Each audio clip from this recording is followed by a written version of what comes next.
یاد رکھیے کہ انسان جس سے محبت کرتا ہے تو اس سے تعلق رکھنے والی تمام چیزوں سے بھی اسے محبت ہوتی ہے، اور یہی وجہ ہے کہ اللہ کریم کے آخری نبی صلی اللہ علیہ وآلہ وسلم سے سچی محبت رکھنے والے، آپ علیہ الصلوۃ والسلام سے نسبت رکھنے والی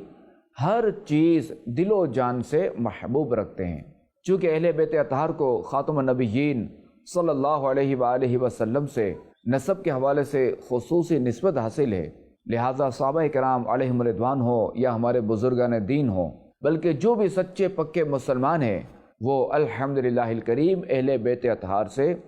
خوب عقیدت اور محبت رکھتے ہیں۔ اہل بیت اطہار سے محبت اس لیے بھی ضروری ہے کہ ہمارے آقا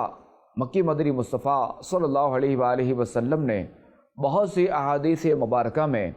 اپنے اہل بیت اطہار کی اہمیت و فضیلت بیان فرمائی اور اپنی امت کو ان سے محبت کرنے کی ترغیب دلائی۔ اللہ کریم کے آخری نبی صلی اللہ علیہ وآلہ وسلم نے ارشاد فرمایا، اللہ کریم سے محبت کرو کیونکہ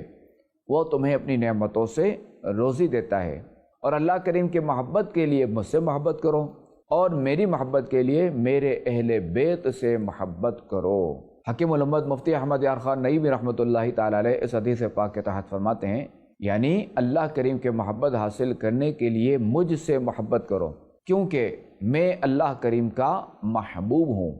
محبوب کا محبوب خود اپنا محبوب ہوتا ہے۔ میری محبت حاصل کرنے کے لیے میرے گھر والوں، اولاد پاک، ازواج مطہرات رضی اللہ تعالی عنہم سے محبت کرو کیونکہ وہ میرے محبوب ہیں۔ تو خلاصہ یہ ہے کہ ان محبتوں میں ترتیب یہ ہے کہ اہل بیت کی محبت زینہ ہے خاتم النبیین صلی اللہ علیہ وآلہ وسلم کی محبت کا، اور خاتم النبیین صلی اللہ علیہ وآلہ وسلم کی محبت ذریعہ ہے رب کریم کی محبت کا۔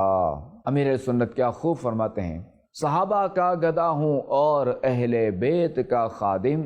یہ سب ہے آپ ہی کی تو عنایت یا رسول اللہ۔